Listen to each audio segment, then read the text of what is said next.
Assalamualaikum and hai semua. So, hari ini saya nak berkongsikan tentang filem Melayu yang bertajuk Insan Terpilih, arahan Nasir Jamaluddin. Filem ni ditayangkan pada tahun 2019 dan Ini satu Firdaus. istimewanya tentang filem ni, dia diadaptasikan daripada kisah sebenar dan banyak kehidupan yang dipaparkan dalam filem tu dapat memberikan pengajaran kepada kita. Cerita bermula bila watak utama Firdaus ni, dia sering diejek oleh penduduk kampung tentang orang gila, dia merupakan orang gila. Lepas tu sebab keadaan dia tak terurus, lepas tu bau badan dia terlampau busuk. Jadi orang kampung ni tak nak bergaul dengan dia dan dia disisihkan. Kecuali Tok Imam kampung yang berbaik hati untuk kadang-kadang bagi dia makanan. Lepas tu kadang-kadang bagi dia baju untuk dia salin lah. Dan satu istimewanya dalam filem ni adalah Firdaus ni dia jenis yang tak kisah orang cakap apa, yang dia nak adalah dia nak kumpul pahala. Dia tak kisah pun duit, orang bagi duit ke apa ke dia tak akan ambil. Dia cuma nak kumpul pahala. Itulah keistimewaan Firdaus.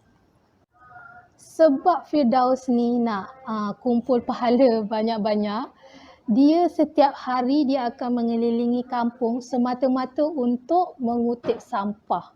Bayangkan korang, orang gila, orang yang tak waras, dia masih boleh untuk berbakti kepada masyarakat.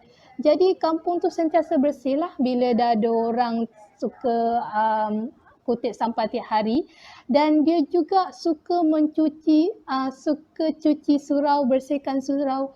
Korang bayangkan ada satu scene ni, dia sanggup kutip satu persatu tai cicak tu sebab dia kata kalau pakai penyapu dia tak bersih. Jadi lebih afdol lah dia untuk kutip satu persatu untuk dapatkan lebih banyak pahala. Dalam keadaan yang Firdaus macam tu, ada segelintir anak-anak kampung ni, biasalah budak-budak kecil kan, kalau nampak orang gila, dia suka cakap Firdaus gila.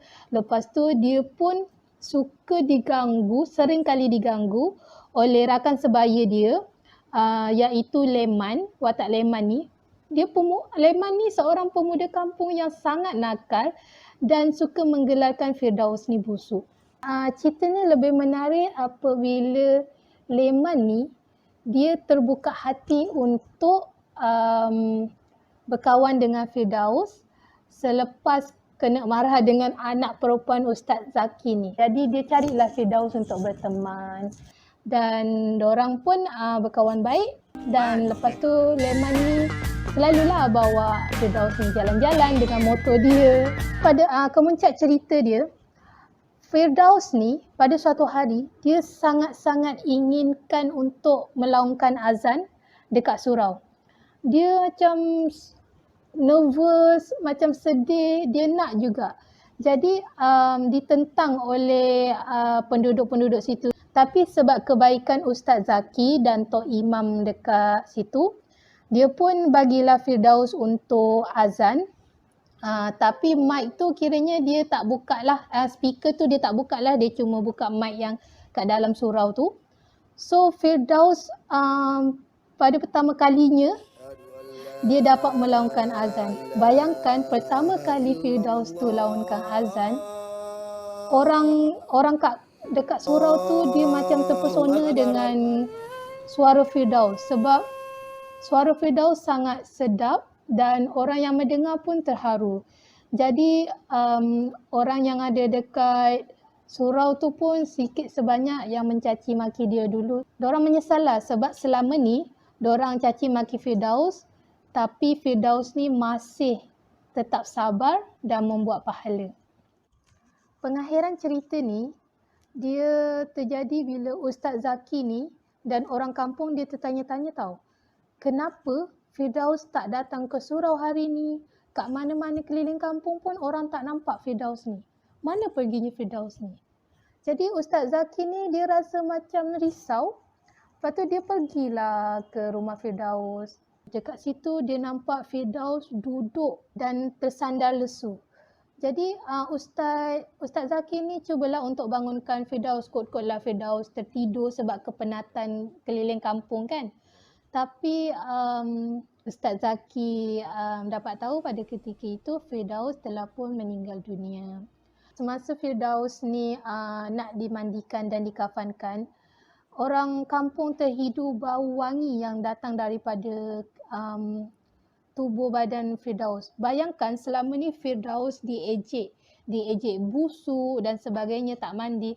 Tapi bila saja dia meninggal dan dimandikan semua, orang kampung terbau satu bauan yang sangat wangi yang datang daripada mayat Firdaus. Dan pengajaran yang boleh kita perolehi daripada filem Insan Terpilih ni adalah, pertama, kita sebagai manusia bukan hak kita untuk menghukum dan menilai orang lain, sebab kita sendiri pun tak adalah sesempurna mana. Sebab kadang-kadang tiap hari pun kita ada kesilapan yang mungkin kita tak sedar yang kita dah melakukan kesilapan tu. Padahal kita sepatutnya malu dengan Allah, bukannya malu dengan orang lain. Dan setiap kali kita melakukan sesuatu perkara, kita kena pastikan yang kita kena lakukannya semata-mata kerana Allah dan sentiasa buat baik sesama manusia dan sesama makhluk lain. Okay. Faktor Islamik yang boleh diketengahkan dalam filem ni adalah solat. Walaupun Firdaus ni seorang insan istimewa tak waras yang tak diwajibkan solat, tapi dia masih tetap mengajak kawan karib dia Leman untuk solat. Solat adalah perkara utama yang telah disebut di dalam Al-Quran. Contohnya surah Al-Baqarah, iaitu ayat 110. Maksudnya, tegakkanlah solat dan tunaikanlah zakat, dan segala kebaikan yang kamu kerjakan untuk dirimu, kamu akan mendapatkan pahala di sisi Allah. Sesungguhnya Allah Maha melihat terhadap apa yang kamu lakukan. Melalui ayat ni, kita boleh tahu solat ni sangat-sangat penting, sebab dengan memperbaiki solat, dengan itulah kita dapat memperbaiki diri kita sendiri. So dengan ni tamatlah sudah perkongsian saya. Terima kasih.